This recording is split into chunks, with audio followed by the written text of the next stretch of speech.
Boa tarde a todos. Queria mais uma vez agradecer todas as pessoas que estiverem, já tem várias já nos acompanhando lá no YouTube. Dizer que esse webinar é uma continuidade de um trabalho que já vem sendo feito ao longo desses meses, e hoje a gente tem um tema muito oportuno, principalmente por um momento em que as universidades paulistas e a própria FAPESP têm enfrentado com a dificuldade da manutenção dos seus recursos, né, que são fundamentais, inclusive para esse exemplo que o professor Humberto vai falar, né, que é a história do Vonal Flash. Né? Eu também não o conhecia, né, acabei agora conhecendo, fiquei muito entusiasmado com o trabalho que foi desenvolvido, porque é uma patente criada e produzida dentro da USP, nos laboratórios da USP, pela equipe do professor Humberto, né? E que é, hoje, a patente milionária que a gente colocou aqui no título, é aquela que praticamente já rendeu só a USP cerca de 18 milhões, né, de retorno. Então, o professor Humberto Gomes Ferraz, ele atualmente é, inclusive, o diretor da Faculdade de Ciências Farmacêuticas da USP, né?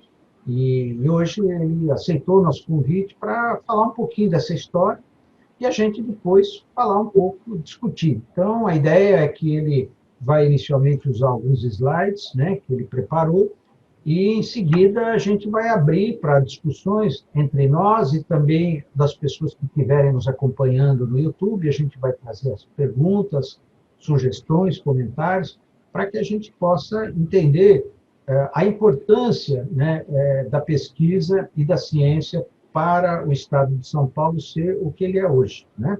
Isso começou há quase 30 anos, né, quando foi, inclusive, implementada a FAPESP, e eu tenho certeza que todos que estiverem acompanhando vão ter realmente uma visão de quão importante é a manutenção desses recursos. Então, eu queria mais uma vez agradecer ao professor Humberto por ter aceito o convite e passo a palavra para ele dar início à apresentação. Por favor, professor Humberto. Boa tarde a todos. Professor, muitíssimo obrigado pelo convite, viu? Um prazer estar aqui. Eu tenho acompanhado aí os webinars que o senhor tem promovido, que tem mediado, assuntos muito interessantes, né?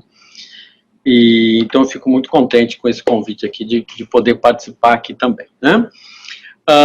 Eu tentei, né, professora, aqui montar uma apresentação relativamente simples, tá? Pontos para a gente poder discutir algumas coisas, né?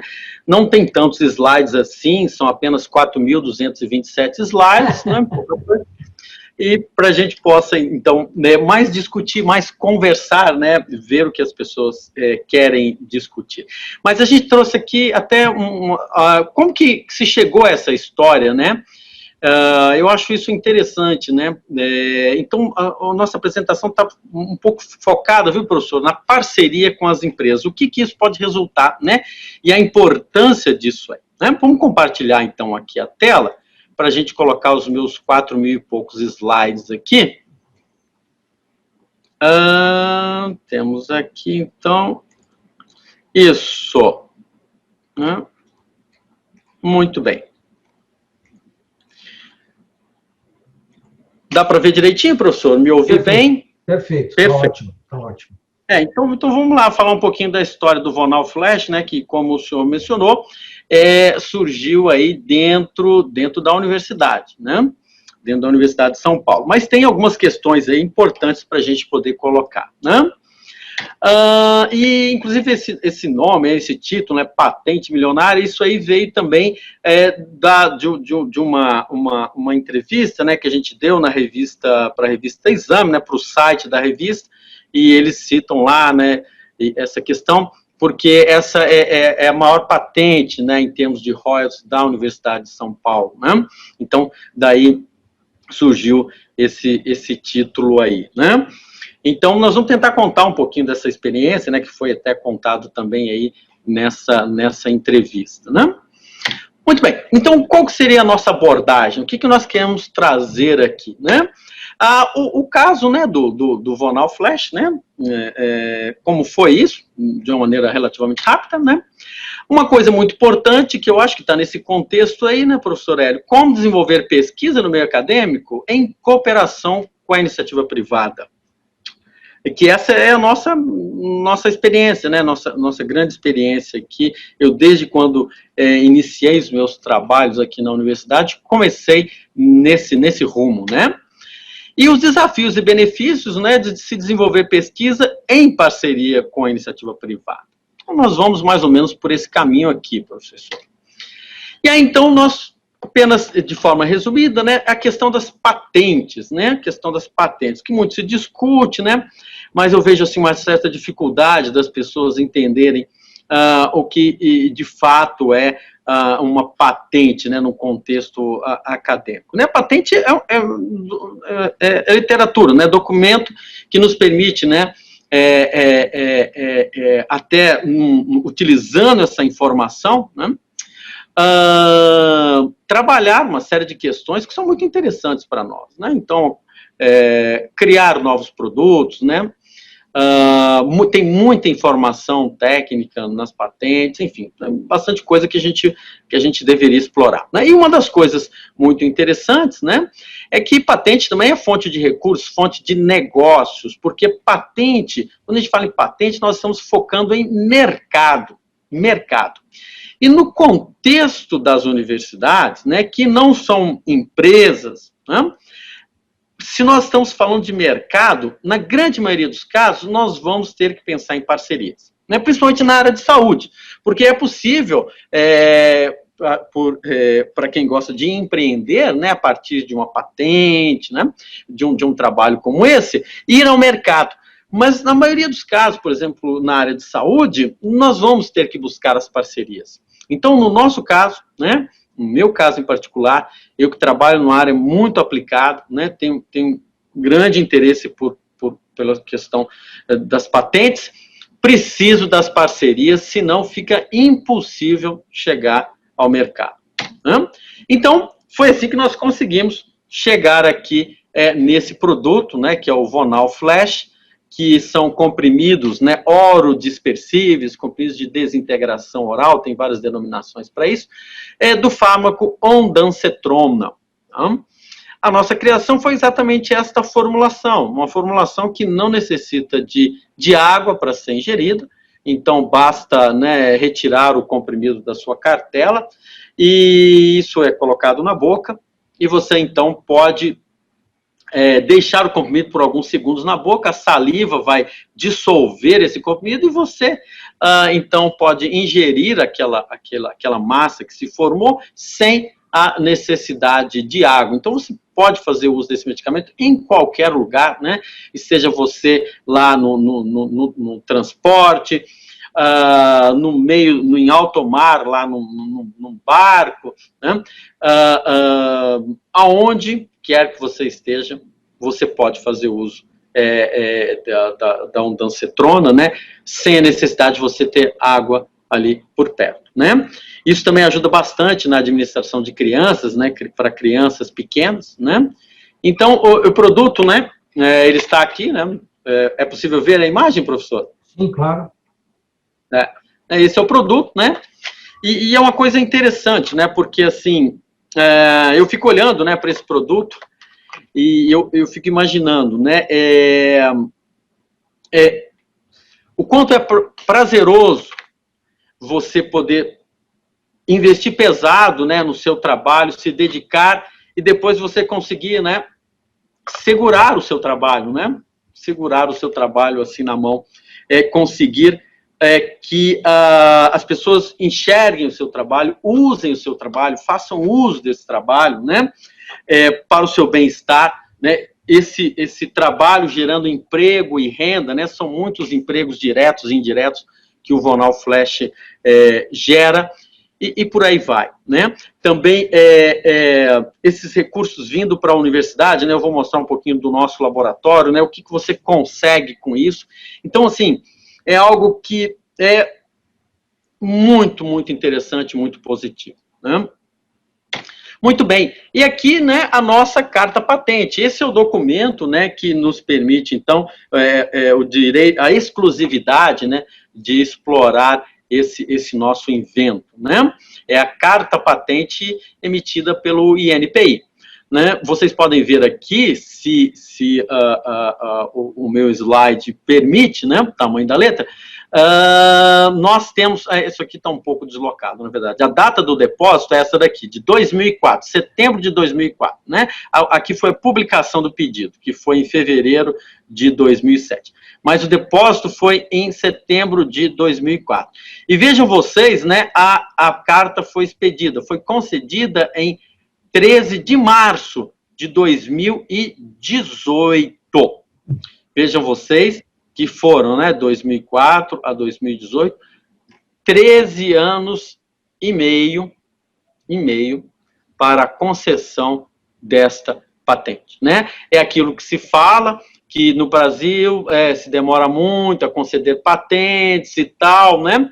E o quanto isso é demorado, né? Então, você tem aqui, né, um exemplo prático do que nós estamos falando quando nós estamos falando em demora na concessão de patentes no Brasil. Obviamente, esse quadro está mudando, né? Já existe aí uma iniciativa que pretende modificar isso, né? Mas esse é o quadro que nós enfrentávamos, né? Na verdade, ainda tem alguma coisa em relação a essa questão, né? Que é uma questão que realmente demorou muito para ser equacionada, né? Para ter um rumo. É importante isso. Então, voltando aqui na questão das patentes, naquele quadro que nós colocamos, sem as parcerias, isso fica muito difícil trabalhar. E, de novo, né, o Vonal Flash, ele, de fato, né, é um sucesso, né, mas esse sucesso, eu sou honesto em dizer para vocês, ele não se deve ao meu trabalho. Ele se deve a essa empresa aqui, nossa parceira, nossa apoiadora de longa data, que é a Biolab Farmacêutica. Quem transformou isso num sucesso foi a Biolab. Então, sem parceria, a gente não chega a lugar nenhum, né? E nós, o que nós fizemos, na verdade, né, com a nossa experiência, com o nosso trato com as empresas desde o início aqui do nosso trabalho na universidade? Essa patente, ela nasceu já tendo como titulares a Universidade de São Paulo, que é a instituição para a qual eu trabalho, e a Biolab Sanos Farmacêutica. Como vocês podem ver, este projeto, esta ideia, ela foi gerada junto com esta empresa. E esta empresa aportou recursos para esse projeto desde o início, com contrato, com tudo que tem que ser feito, né? Eu figuro aqui apenas como inventor, vocês podem ver aqui no campus 72, né? Mas eu não sou o dono dessa patente, obviamente, os donos são a Biolab e a Universidade de São Paulo. Então, quando você tem uma situação como essa, fica mais fácil. Porque se eu tenho um grande projeto e eu toco esse projeto, né, eu vou patentear isso, aqui no caso, com o apoio do NIT, da USP, né, que é a nossa AUSPIN, Agência USP de Inovação, que, aliás, foi fundamental para que nós tivéssemos sucesso nessa patente, né? A AUSPIN sempre me apoiou, né, me ajudou muito. A AUSPIN, então, é um elemento muito, muito importante nesse contexto, tá? Desde o início, a USPIN esteve aqui conosco, né, nos apoiando e permitindo que a gente avançasse nesse nível. Então, se a gente não tem um projeto desde o início, quando nós patentearmos isso, e aí nós vamos, né, com a ajuda da USPIN e tudo mais, buscar um parceiro depois da patente, fica mais complicado, pessoal, fica mais complicado. Então, o meu modo de trabalhar é o seguinte: eu trabalho fazendo projetos com as empresas. Em algumas situações, nós conseguimos colocar uma patente, e essa patente, então, quando ela nasce, ela já nasce com um parceiro. Porque a parceria não se inicia ali, ela já vem de longa data, inclusive com financiamento para este projeto. Eu entendo, né, que este é o melhor caminho. Esse é o melhor caminho. Bom? Então, falando, né, em recursos, né, que o pessoal já logo quer perguntar, né, mas e aí, né, e o dinheiro? Pois é, né, então tá aqui já para matar aí a curiosidade do pessoal, né, o montante, então, que essa patente tem gerado de royalties, né? Até, então, o último pagamento, né, que foi feito já esse ano, né, tivemos uma parcela paga, né, nós temos aqui quase 18 milhões de reais em royalties. Né? Começamos lá, o produto entrou no mercado em 2006, depois de receber a autorização da Anvisa. Veja bem, uma coisa é a autorização da Anvisa para comercializar, outra coisa é patente depositada no INPI. São duas coisas diferentes, né? Patente não nos autoriza a comercializar um produto, né, na área de saúde. Quem autoriza isso é a Anvisa. A patente apenas protege o invento. Então, começamos lá em 2006, nesse primeiro ano o volume foi pequeno, mas vejam vocês que, progressivamente, isso vem aumentando, dobrando, né, de valor, vem aumentando, né? Em 2019, né, tivemos aqui um pico, né? Se vocês me permitem aqui, eu tenho uma teoria para isso, não sei se foi coincidência, mas foi o primeiro ano de um governo aí que vocês conhecem, né? Não sei porquê, nesse primeiro ano aí aumentou-se muito a venda desse medicamento para vômito, né? Mas, ok, imaginamos que isso é apenas uma coincidência. O fato é que em 2019 tivemos o pico aí, né? Mas eu acho que talvez esse pico seja aí, esse ano, né, superado. Ou seja, o produto, ele tem uma excelente penetração no mercado, né? A Biolab já comercializa isso no Equador, né? Já comercializa isso no Equador, ele foi esse ano introduzido no Equador, e faz esforços também para levar o produto para a Colômbia, Peru, né?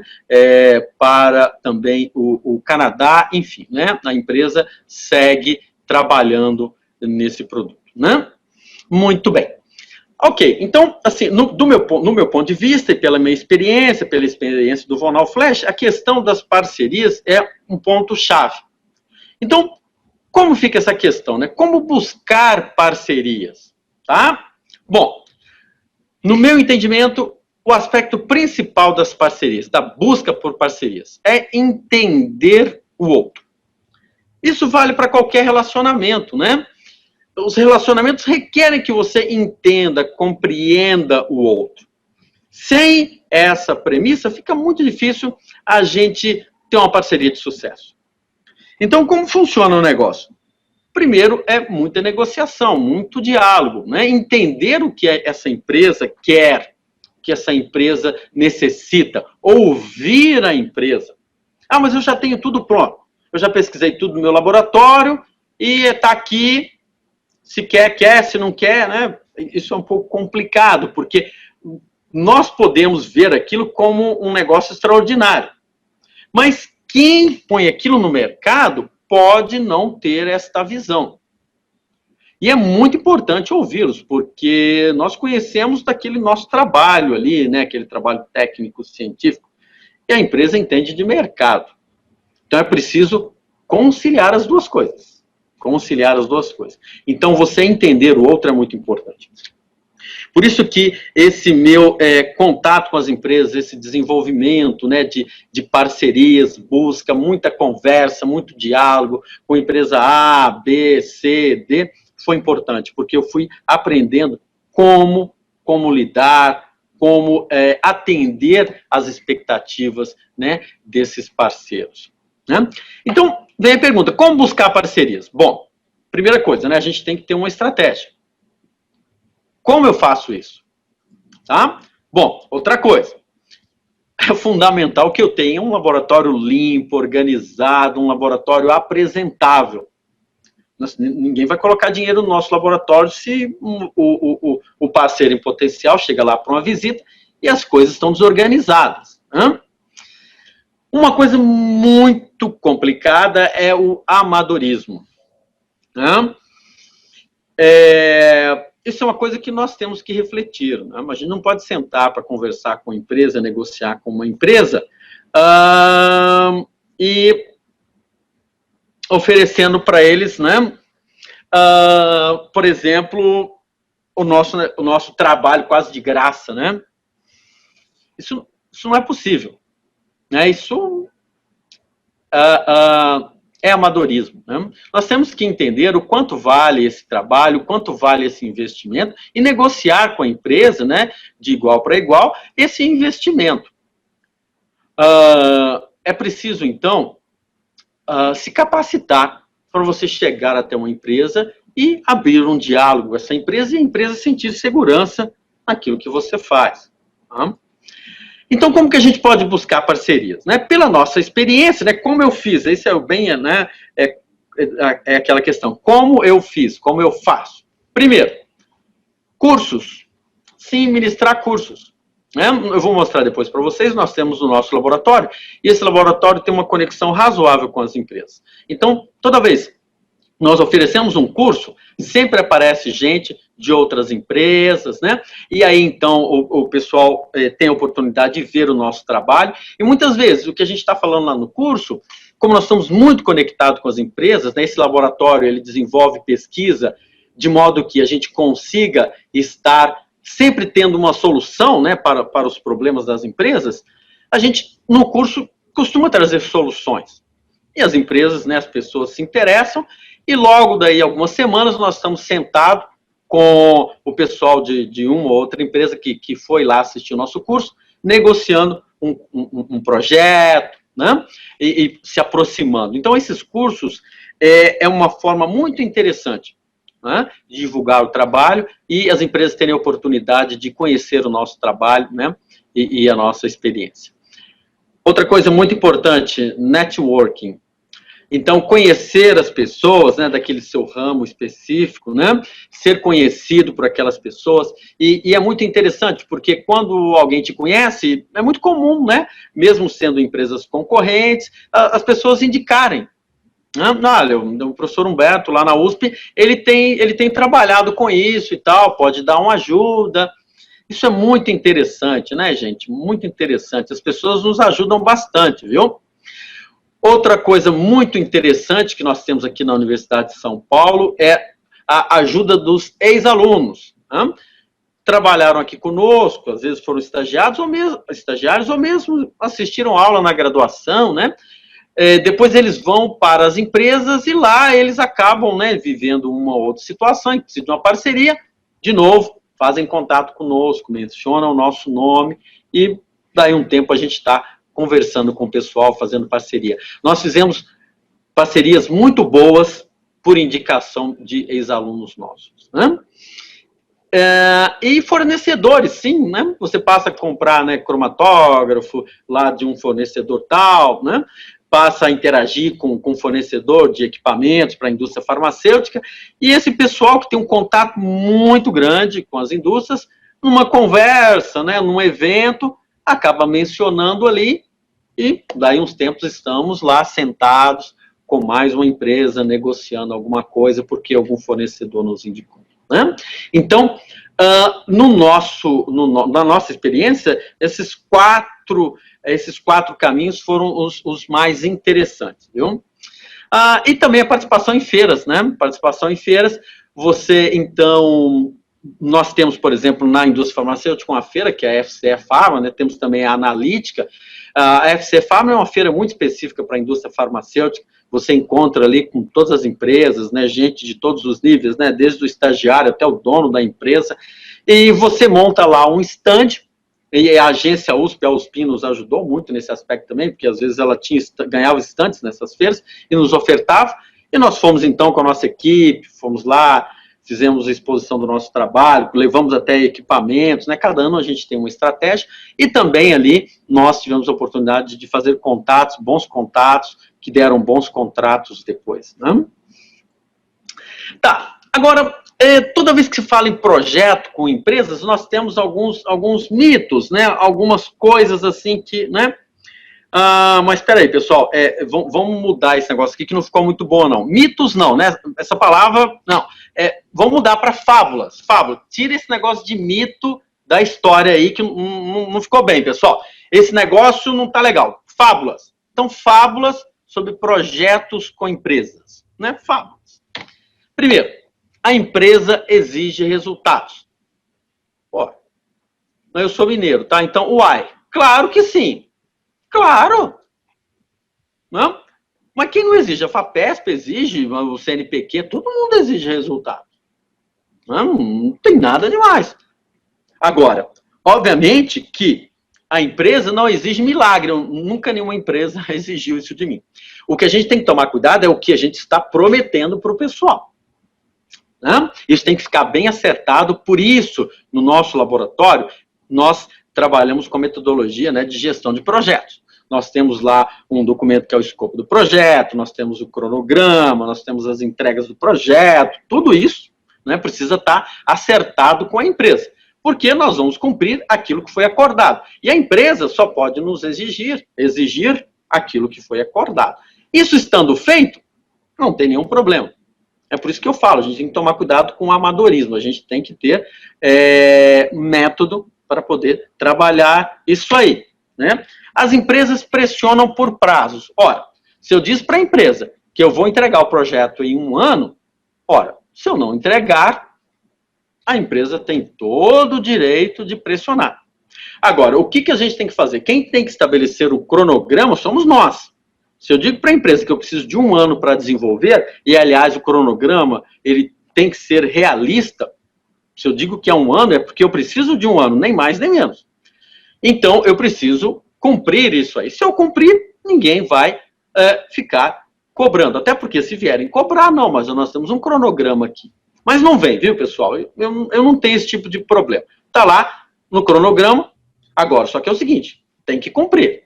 Lá no nosso laboratório, nós fazemos o possível e o impossível para cumprir. Obviamente, quebrou um equipamento? Não tem problema. A empresa é comunicada, inclusive, isso está lá, né, descrito lá no escopo do projeto. Se houver algum problema, a empresa será comunicada e o cronograma, então, rearranjado. Mas a empresa precisa ser avisada com antecedência. Ó, quebrou o equipamento tal, estamos com um problema. Assim que ele for consertado, né, fizerem a manutenção, nós vamos estabelecer um novo cronograma. E por aí vai. Se puder adiantar alguma coisa, enfim, a gente tem que seguir trabalhando. Outra coisa, né, lamentável, que dizem que as empresas querem nos sugar. Nunca tive esse problema. Muito pelo contrário. Pelo contrário. Em momento algum eu tive problema com a Biolab. Quando nós fizemos o orçamento, né, de quanto custaria esse projeto, não houve nenhum problema, nós estabelecemos como seria feito o pagamento, a empresa tranquilamente efetuou todos os pagamentos, não foi a empresa que estabeleceu o valor, fomos nós que estabelecemos.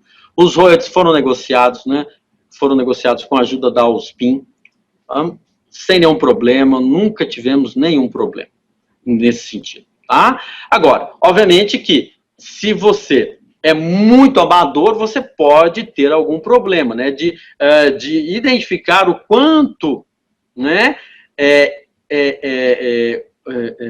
qual o valor real daquele seu projeto. Mas se você tem essa dificuldade, obviamente, você pode aí se descuidar. E isso não é interessante. Tá. Agora, fábulas do outro lado, né? O que você ouve das empresas? Primeiro, professores não cumprem prazos, né? Então, o pessoal reclama muito dessa questão, de que se acorda um prazo, né, lá com o projeto, mas o prazo nunca é cumprido e tal, né?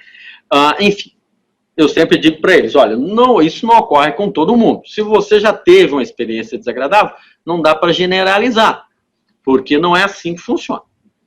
Professores agem impulsivamente. De novo, olha, se você, empresa A ou B, teve uma experiência desagradável, não é possível generalizar. Não é possível generalizar. E outra questão, né, que os professores, os pesquisadores não sabem fazer gestão dos seus projetos. De novo, não se pode generalizar. E também se fala muito que a universidade é muito burocrática. Gente, isso aí não é fábula, isso aí é verdade, tá? Isso aí é verdade. Nós precisamos fazer a nossa lição de casa. Fazer a nossa lição de casa. Essa questão é bastante complicada. Eu vejo um grande esforço para poder trabalhar isso, né? Mas, assim, nós temos que caminhar um pouco mais com relação a esse ponto. facilitar as coisas um pouco dentro da universidade. Veja bem, isso não é permitir que ilegalidades sejam cometidas. Não é isso de maneira nenhuma. Até porque isso atrapalha a parceria. Isso atrapalha a parceria. Ninguém quer fazer parceria com alguém que está enrolado. Isso não é viável. Isso não é viável. Né? Agora, diminuir a burocracia, diminuir as amarras, isso é absolutamente indispensável se nós queremos buscar parcerias. Muito bem. Então, o nosso laboratório, ele foi criado, né? E, basicamente, desde a sua criação, a sua concepção, foi para interagir com a iniciativa privada, especialmente com as indústrias farmacêuticas. Esse é um modelo inspirado em algumas universidades americanas, né? Isso não é uma novidade, tá bom? Talvez seja novidade aqui no Brasil, né? Então, esse laboratório tem um logo, tem uma identidade visual, tem nome, né? Nós temos trabalhado, né? Aqui parou em 2019, né? Mas desde 2009, né? O laboratório foi criado, ele tem esse nome, esse logo a partir de 2009, tá bom? Mas eu venho trabalhando nisso desde quando eu entrei na universidade, né? Como docente lá pelos idos ali comecei, né? Com esses projetos ali em 1996, né? Onde foram os meus primeiros projetos com empresas.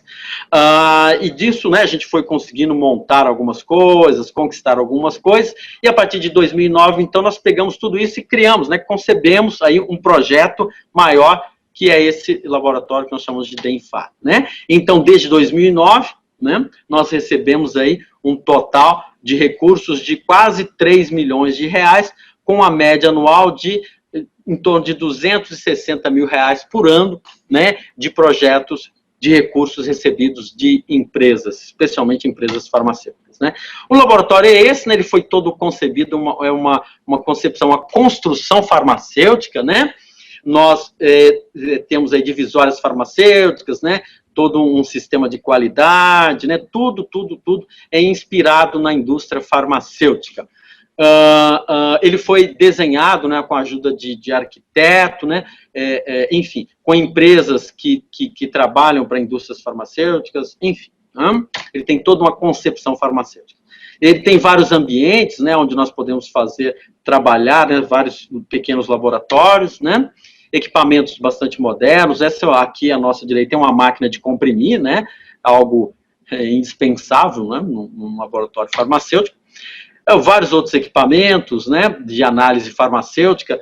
Muitos desses equipamentos, né, nós fomos pioneiros aqui no Brasil, né, de trazer isso para o contexto da indústria farmacêutica, né, oferecer isso como projeto para as indústrias farmacêuticas, né. Demos muitos cursos ao longo desses anos utilizando todos esses equipamentos, né. Alguns equipamentos são bem caros, né, esses dois são equipamentos muito caros. Esse aqui, à nossa esquerda, só tem 2 deles, né, instalados aqui no Brasil. O primeiro foi o nosso, o segundo está na indústria farmacêutica. Esse aqui à direita é o primeiro equipamento também, né, e agora, recentemente, uma indústria farmacêutica adquiriu esse equipamento, mas ainda está na caixa, né, fomos também pioneiros em trazer essa tecnologia para o Brasil, né. O laboratório tem todo um sistema de qualidade, né, tem toda a documentação, tudo como se fosse uma empresa farmacêutica mesmo, né? Isso é muito importante para que a gente possa trabalhar, né, no contexto, né, em parceria com a indústria farmacêutica, né? Todos os nossos projetos, né, eles têm, vocês viram ali, né, o cronograma do projeto, relatórios, né, os relatórios são muito bem elaborados, né, são relatórios extensos. O nosso sistema de qualidade prevê a inspeção, né, do laboratório. Cada área passa por inspeção, né? Tem um time de inspeção em que se verifica tudo, né? Se está em conformidade com o nosso sistema de qualidade, né? Os nossos projetos, eles são desenvolvidos, né, com a interveniência da faculdade, da fundação, né? Então, tudo é tratado, né, no âmbito institucional. E a fundação que nos apoiou muito, essa fundação, né, a fundação da Faculdade de Ciências Farmacêuticas, viabilizou muito. Nós temos, inclusive, funcionários, né, contratados pela fundação que estão no nosso laboratório, né? A nossa folha de pagamentos hoje, no nosso laboratório, né, a maioria de bolsistas, né, ultrapassa a 20 mil reais. Né? Por quê? Porque nós temos, então, os recursos que estão na fundação e a fundação, então, fazendo a gestão financeira, pode, então, conceder, né, com dinheiro do projeto, a fundação não dá dinheiro, né, nós é que colocamos dinheiro na fundação e a fundação faz a gestão disso para nós, então precisamos de funcionário, precisamos de estagiário, a fundação, então, faz aí a gestão financeira, né? E uma coisa muito interessante, né, que nós aprendemos, o laboratório, né, ele tem uma concepção, o nome do laboratório é Laboratório de Desenvolvimento, né, e Inovação em Farmacotécnica, daí o D de desenvolvimento e N, né, IN de inovação em farmacotécnica. Se o laboratório tem desenvolvimento e inovação no nome, né, o que nós desenvolvemos no laboratório?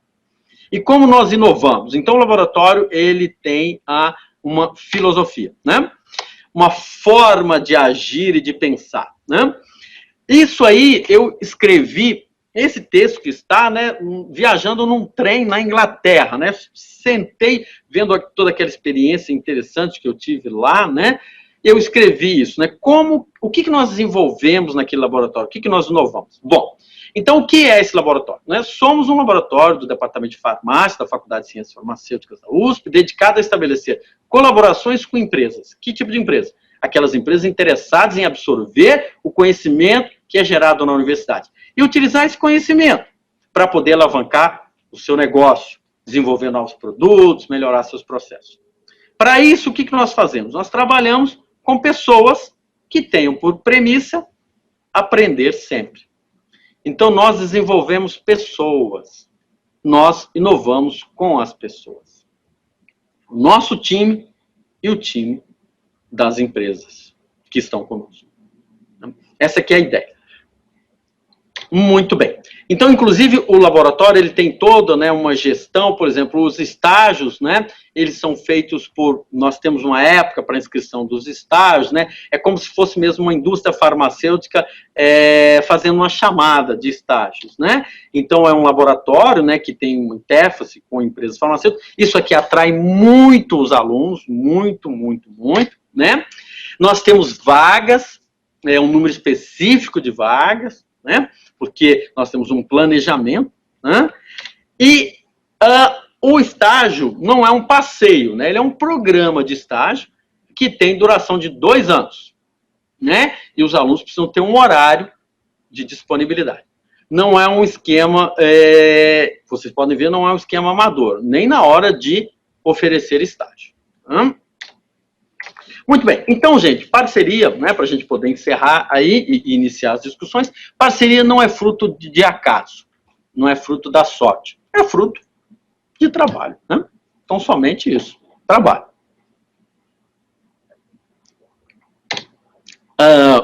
Planejamento é absolutamente fundamental nesse contexto, né? Nós temos que parar, pensar, planejar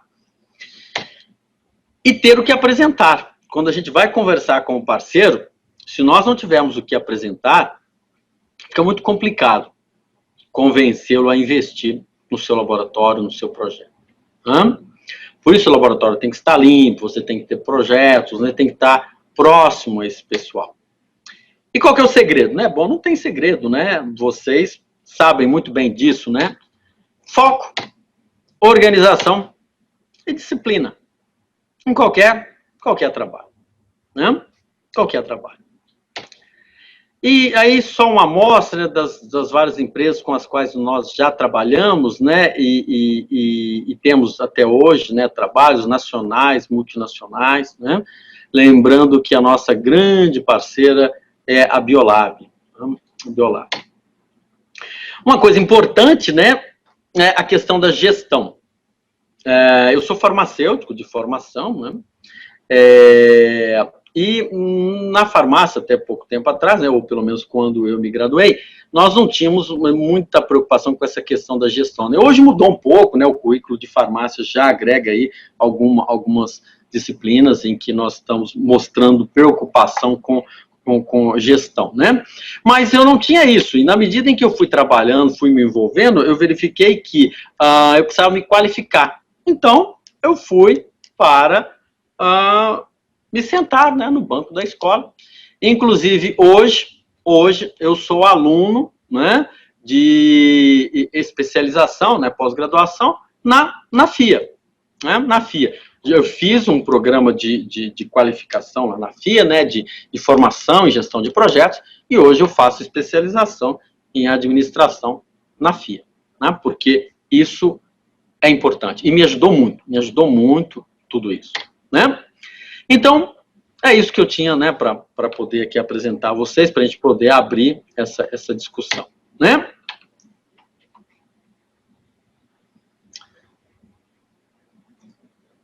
Pois bem, professor.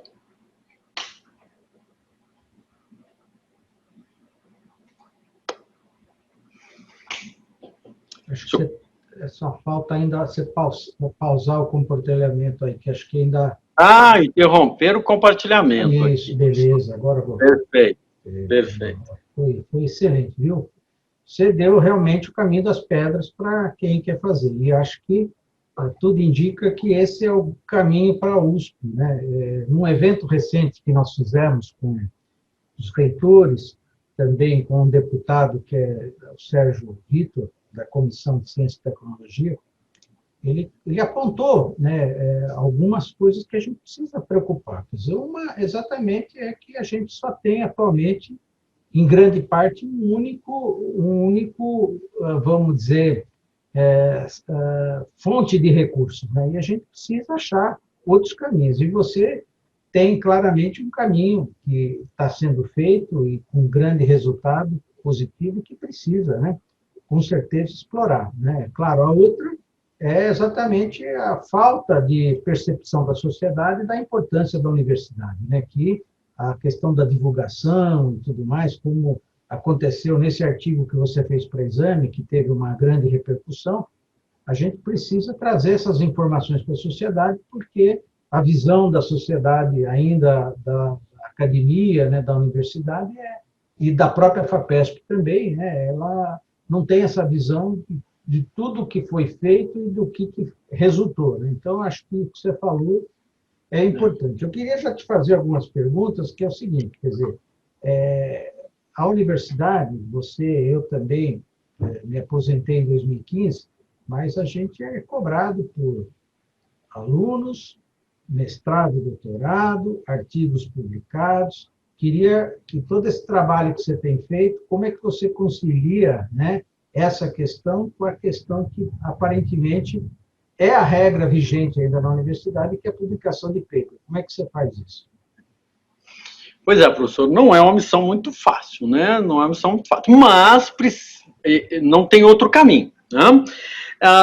O que acontece, professor, eu tenho publicações, né, e eu diria em número razoável, né, hoje tenho cerca de 90 publicações, né, a questão é que, na minha área, professor, é uma área muito aplicada, então, assim, as minhas publicações, elas são em períodos que não tem um fator de impacto estrondoso, né, eu não tenho trabalho para Nature, por exemplo, né, o meu trabalho é muito específico para a indústria farmacêutica. Então, o Drug Development and Industrial Pharmacy, que é uma empresa que só o pessoal da minha área conhece, né? Então, assim, é um pouco mais restrito, né? Mas nós publicamos, nós temos as publicações, né? Temos uma média ali regular de publicações por ano, né? O que nós fazemos, né? Eu trabalho com uma equipe, né? Então, os nossos trabalhos de mestrado e doutorado, eles precisam render publicações, né? Porque eles alimentam o sistema. Tudo aquilo que a gente aprendeu, que a gente publicou, a gente levou para as empresas depois, né? Nós tivemos a oportunidade de ofertar depois para as empresas. Tudo aquilo serviu de aprendizado, e foi muita coisa, né? Vários projetos de doutorado, né? Às vezes até nós tivemos alguns casos em que o pessoal viu a nossa publicação, o pessoal das empresas, né? E veio até nós dizendo, eu queria um projeto que você fizesse exatamente isso aqui. Exatamente isso aqui. Então isso ajuda, ou seja, nós temos que manter as coisas. Agora, o que acontece, professor? Esses projetos, eles geram recursos de modo que eu posso dizer, professor, que no nosso laboratório não falta nada para os alunos trabalharem. Inclusive bolsa. Todos os alunos têm bolsa. Então, agora nós estamos com sérios problemas com CAPES, com CNPq, né, e até mesmo com a FAPESP no oferecimento de bolsas. Nós, hoje, não dependemos mais dessas agências para conceder bolsas para o nosso pessoal do laboratório, né? Então, nós temos as bolsas para que esse pessoal possa tranquilamente fazer esse trabalho, né, aprender novas coisas, e isso possa, então, ser levado para as empresas se interessarem. Daí nós conseguimos mais recursos, buscamos novos equipamentos, novas técnicas, os alunos fazem mais mestrado, mais doutorado, é um sistema que se retroalimenta, né? Então, uma coisa depende da outra. Nós precisamos, sim, no nosso caso aqui, das publicações, sim. Das parcerias internacionais, né? Nós temos com a Alemanha, temos com a Inglaterra, né? Estados Unidos, né? Tudo isso é necessário, né? E formar o time, né, professor? Porque, por exemplo, nós temos pessoas que cuidam disso, né? Eu tenho pós-doutorandos no meu laboratório que ajudam nessa tarefa, né? Forma-se uma equipe. O segredo sempre é estar bem acompanhado, né, professor? Agora, me fala o seguinte, pelo que eu entendi, quer dizer, muito do apoio do que você está desenvolvendo está vindo dessas parcerias. Eu queria que você destacasse qual foi o papel da FAPESP, né, dentro desse projeto que você não citou, não foi muito claro na tua apresentação. Exato. E que ela foi fundamental para, por exemplo, o Vonal Flash. Bom, infelizmente, no caso do Vonal Flash, não teve a participação da FAPESP, né? O que acontece, professor? Por conta desse currículo, né, que a FAPESP sempre considerou modesto, né, com publicações de baixo índice de impacto, e na minha área são publicações de destaque, mas para a FAPESP, nem tanto, né? Então, eu já tive projetos recusados na FAPESP, mas já tive também projetos aprovados, né? Já tive financiamento, né, FAPESP, já tive FINEP, já tive CNPq, né? Mas, na medida em que eu sempre recebia não, né, dos órgãos de fomento, eu cada vez recebia mais sim e aprovação das empresas. Então, eu fui para um outro caminho, né? Mas isso não significa que a FAPESP não tenha sido importante no contexto do meu laboratório, né? Eu até fui, né, fui avaliador do PIP durante muito tempo, né? Estive desde o começo do PIP, ou seja, eu reconheço a importância da FAPESP, né, no financiamento da pesquisa no estado de São Paulo, né? Seria impossível tocar as coisas sem a FAPESP. É que a minha experiência foi um pouquinho diferente, né? Mas eu diria que se nós hoje se a FAPESP não conseguir mais dar o suporte para todos nós, a situação fica muito, muito complicada. Porque o que eu faço, professor, eu diria assim, que é um bom negócio, mas ele é sempre complementar. O recurso público ele não pode secar, senão nós não vamos conseguir tocar isso aqui, né? Então, inclusive a FAPESP tem investido muito no PIP, né, que é trazer as empresas, principalmente as empresas menores, para dentro do contexto da universidade, né? Isso tem gerado muito financiamento, né? Eu tenho, por exemplo, agora, né, tenho um projeto submetido ao PIP, ou seja, a FAPESP tem um papel muito importante agora também nessa interação com as empresas, viu, professor? Me fala o seguinte, a tua equipe, que você falou já algumas vezes, ela é composta por quantos docentes, funcionários e alunos, assim, em linhas gerais? Pois é, professor, docente, apenas eu. Apenas eu, porque quando eu comecei com isso, pouca gente achava que isso seria um caminho interessante, tá? Inclusive, eu vou confessar aqui, né, professor, que eu apanhei bastante, viu, professor? Apanhei bastante, né, para poder chegar até aqui, tá? Eu lembro uma vez, né, que eu fui entrevistado pela Júlia Paranhos, né, que hoje é professora da UERJ, né, ela estava escrevendo a tese de doutorado dela, que depois virou um livro. E a Júlia, num determinado momento da conversa, ela virou-se para mim e perguntou, você sofreu preconceito? E eu parei olha, eu nunca tinha pensado nisso, é uma palavra boa aí para definir isso, é preconceito, né? Porque eu faço algo diferente e isso muitas vezes não entrava na cabeça das pessoas, né? E muitos me disseram que aquele não era um bom caminho, que eu estava indo por um caminho errado, né? E eu dizia que não, né? Esse é o caminho, né? Que eu quero seguir, eu tenho esse direito, né? Eu tenho que ter a liberdade de escolher, né? E acabou que felizmente deu certo, né? Se tivesse dado errado, nossa, eu era candidato a astronauta para Marte, né, professor? Porque eu teria que sumir daqui, né? Mas deu certo, felizmente. Fora você, funcionários, quantos você tem na tua equipe? Ah, sim. Então, professor, o time. O time é o seguinte, professor. Eu tenho hoje trabalhando comigo 27 pessoas, tá? Um time, em termos de funcionários, muito enxuto, né? Eu nunca tive funcionário da universidade, eu tive que contratar pela fundação, né? Agora, recentemente, aqui nós temos lá uma farmacêutica, né, cedida pela universidade, né? Mas, assim, professor, eu tive que montar a minha estrutura. Tudo aquilo que o senhor viu, né, naquelas fotos ali do laboratório, tudo aquilo veio dos recursos do Vonal Flash, dos projetos com as empresas, né? E todos... praticamente todas as bolsas que nós temos hoje no nosso laboratório são de recursos desses projetos, professor. Mas eu tenho hoje, passamos por uma crise aí, algumas dificuldades por conta da burocracia, né, da universidade. Hoje nós temos uma funcionária paga pela fundação e os outros são alunos de pós-doutorado, alunos de doutorado, alunos de pós-doutorado não, né, pesquisadores, né, pós-doutorandos, alunos de doutorado, alunos de mestrado, né? Nós temos um programa que a universidade tem, né, que é o aprimoramento profissional, né? Aqueles que querem se candidatar à pós-graduação precisam passar um período de estágio conosco, né? E os nossos alunos de graduação, nós temos vários estagiários, né? Que são muito bons esses estagiários, todos têm bolsa e que nos ajudam, né? Em tocar os projetos. Então, todo um time, viu, professor? Todo um time. Que geralmente, professor, sai empregado do laboratório, viu? Todos eles saem empregados do laboratório. Porque exatamente essa proximidade gera oportunidades para eles, tá? Que beleza.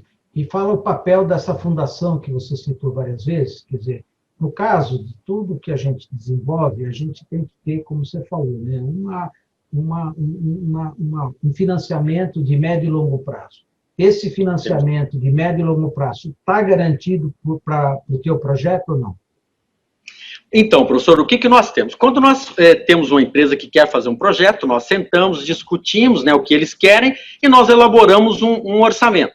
Né? Esse orçamento é encaminhado para a empresa, ele é bem resumido, mas ele diz o que nós vamos fazer, dá um título para esse projeto, fica bem claro o objetivo, a metodologia que vamos utilizar, e ali tem investimento, o custo disso, né? E o prazo que nós estimamos para poder encerrar esse projeto.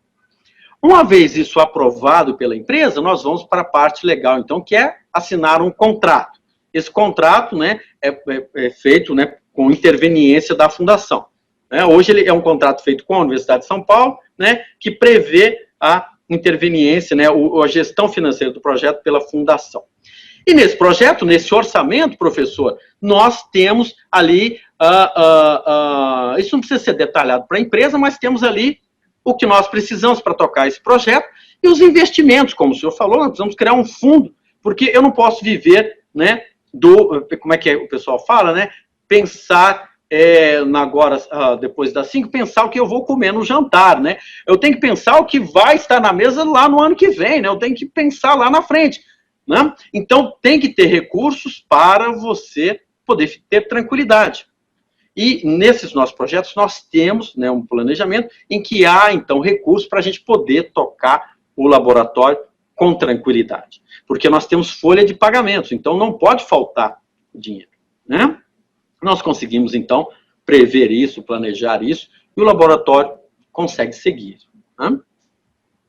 Deixa eu também te perguntar. Eu tive uma experiência antes da minha aposentadoria de trabalhar num projeto, quer dizer, que a gente tem essa questão de submeter aquelas 8 horas permitidas, né, pela regra, né, que a gente pode. Você é contratado por dedicação exclusiva. Então, você tem lá as suas obrigações, né, de dar sua aula e tal. E aí, estive envolvido num projeto que eu desenvolvia eles aos sábados, né, que era aquele curso de licenciatura em ciências, né, que foi o primeiro curso semipresencial da USP. E aí, para você executar essa atividade, que naturalmente ela vai ser remunerada, você vai receber um valor, porque você vai cumprir o teu contrato e vai fazer isso adicional. E aí tem todo um processo, né, de departamento aprovar, congregação aprovar, e depois vai lá para a CERT, aí você tem relatório, depois de relatório você tem que apresentar ao departamento e tal. Como que é essa parceria aí que você enfrentou dentro do teu projeto? Eu vou usar só uma palavra, professor. Desesperador. Desesperador, professor. Não é fácil, professor. É desesperadora a situação. No começo a gente teve muita dificuldade, porque as regras não estavam claras, então todo mundo, né, com muita desconfiança, achando que nós vamos roubar dinheiro da universidade, daquela dificuldade enorme, depois daquilo vencido, né? Aí a burocracia que tem que fazer o formulário tal, assinar o papel tal, aí um dá palpite na primeira instância, na segunda, na terceira. Professor, eu queria que o senhor me dispensasse dessa pergunta, porque senão eu vou começar a chorar aqui, vou me emocionar, né? Muita dificuldade, professor, muita dificuldade, e é impressionante, professor, ninguém vem para oferecer uma ajuda, não, nós vamos cortar isso aqui, isso é absolutamente indispensável, né?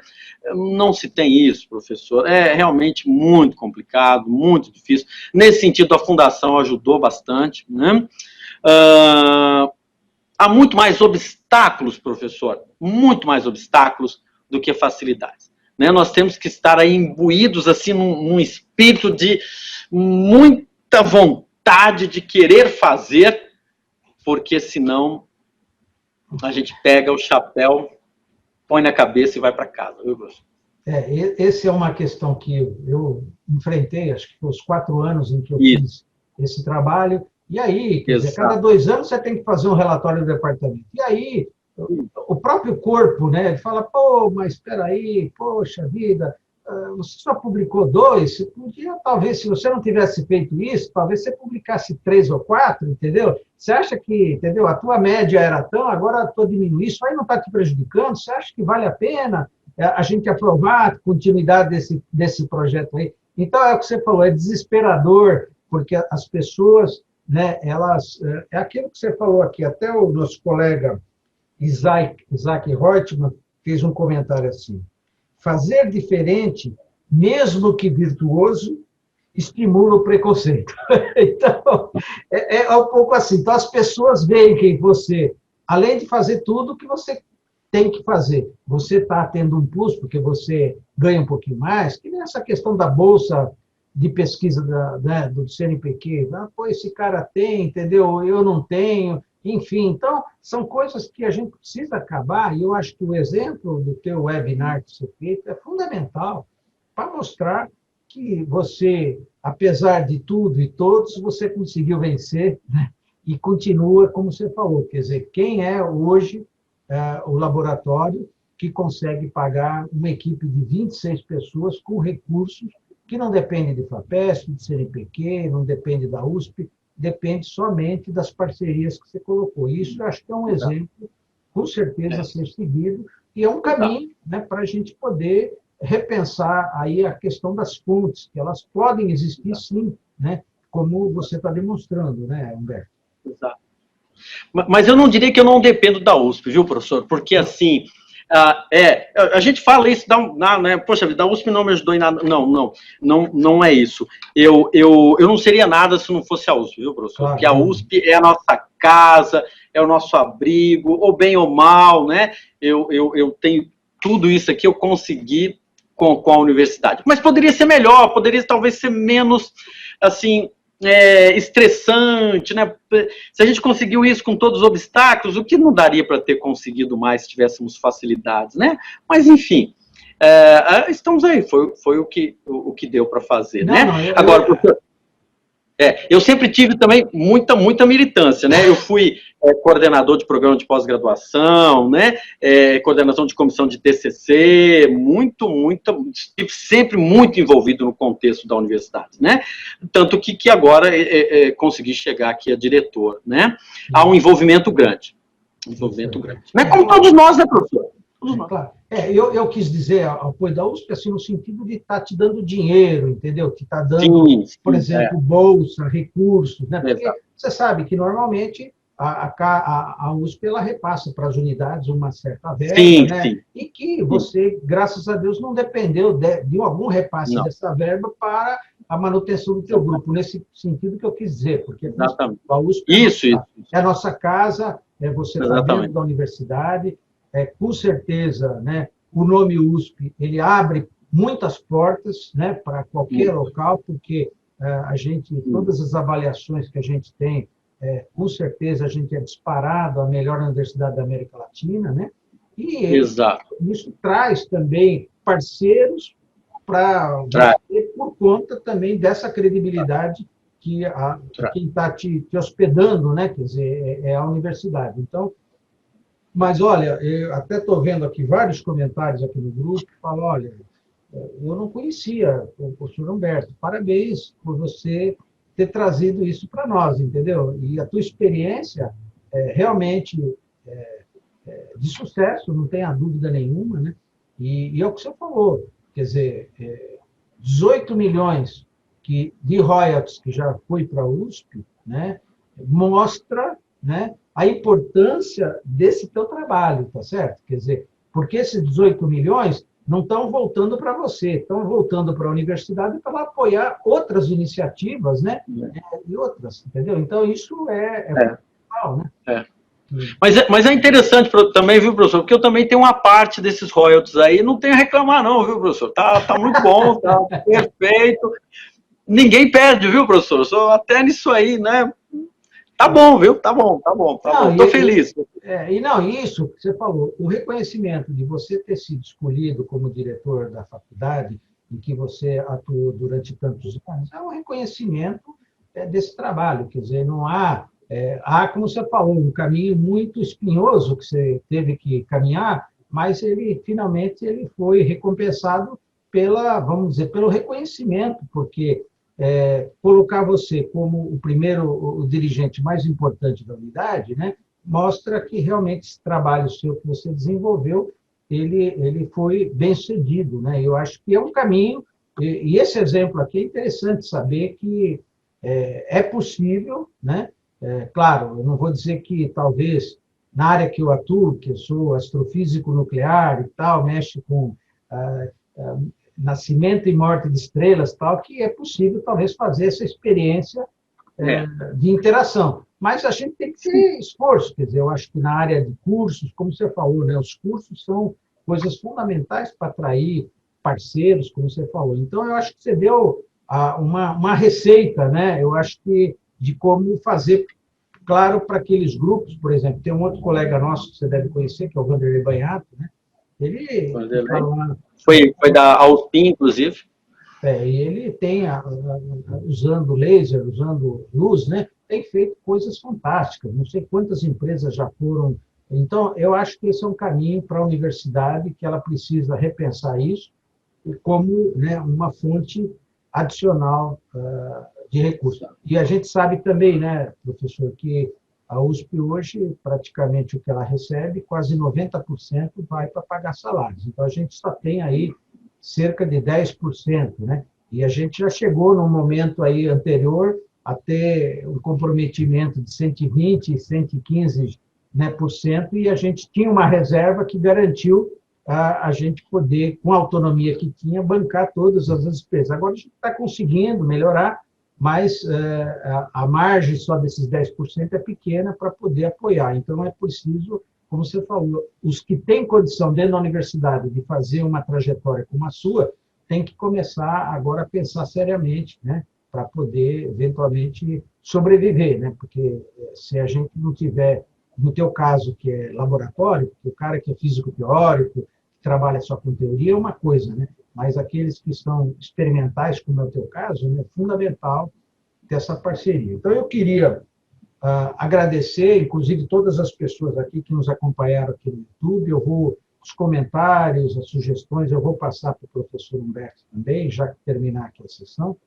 Agradecer comentários de todos que estiveram com a gente até agora.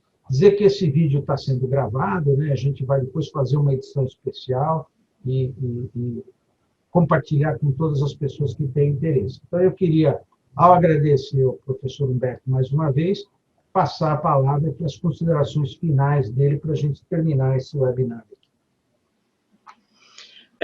Obrigado, viu, professor? Eu queria, nas minhas considerações finais, exatamente agradecer ao senhor por essa oportunidade, né, por esse momento aqui de conversar e de expor essa ideia, né, e para não me alongar muito, eu queria fazer uma brincadeira, né, professor? Eu queria fazer uma brincadeira que é o seguinte, né, um apelo aos nossos ouvintes que comprem Vonal Flash, né, na medida que você faz isso, você está ajudando a universidade, né? Porque os royalties ajudando aqui, agora que eu sou diretor da faculdade, preciso arrumar dinheiro para a faculdade, parte desses royalties vem aqui para a Faculdade de Ciências Farmacêuticas, né?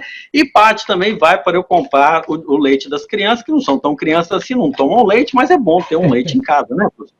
Então, né, nessa brincadeira eu quero dizer que é isso, né? É muito bacana a gente ter essa possibilidade aqui, né? E eu entendo, viu, professor, nós somos quase 6 mil docentes, nem todo mundo é de uma área aplicada como essa, né? Mas o importante, muito importante, é que a universidade respeite o que cada um de nós pensa e o que cada um de nós quer fazer, né? E, se possível, apoie. O apoio nem precisa de vir com recursos, mas apoie que a pessoa caminhe naquele rumo que ela quer decidir. E, obviamente, cobre, porque tem que ter resultado, né? Obviamente, quando o pessoal lá atrás me dizia que isso não vai dar certo, isso não vai dar certo, isso vai dar certo, eu assumia um risco, porque se não desse certo, eu concordo que a universidade tem que haver uma cobrança, mas eu estou trabalhando, né? E procuro fazer todas as outras coisas, né? Para que, em havendo cobrança, não, eu tenho isso, isso e isso, e também, por sorte, tenho isso também, né? Professor, muito obrigado, viu? Muitíssimo obrigado. Obrigado também às pessoas que tiveram paciência aí de me ouvir, né? Isso aí. Beleza, parabéns pelo seu trabalho. Eu queria, mais uma vez, então, agradecer a todos, desejar a todos aí uma boa noite, amanhã, só avisando o seguinte, amanhã, que estão nos acompanhando, a gente tem um webinar importante, né? Que a gente vai falar que a USP gera empregos e salva vidas. E vai estar lá a Maiana, Vanderlei Banhato, vai estar o Hernan Charnovics, vai estar também o Jorge Camil, que vai falar sobre vacina, e vai estar a Patrícia Ellen também, que é a secretária, que ela vai estar junto com a gente amanhã, e a gente vai mostrar. Eu acho que esse exemplo aqui do professor Humberto era para estar, com certeza, dentro desse trabalho que a gente vai apresentar amanhã. Mas, com certeza, o vídeo dele, que a gente está gravando, a gente vai mandar também como um grande exemplo de sucesso, né, de trabalho que a universidade faz para a sociedade, porque esse medicamento que o professor Humberto colocou, né, acho que dentro do país, acho que é para enjoo, né, a principal aplicação, e talvez um medicamento mais vendido atualmente, né? E acho que agora com a propaganda do Humberto vai aumentar ainda um pouquinho mais. Um abraço a todos. Mas diga, o presidente da República já faz propaganda para nós, professor, porque o pessoal ouve o discurso dele e tem vontade tem náuseas e vômitos, e aqui está a solução, né? Não é fácil, né, professor? Professor, obrigado, viu? Muito obrigado. Um abraço, boa noite a todos e até amanhã, então. Um abraço a todos. Até logo. Até amanhã. Até amanhã.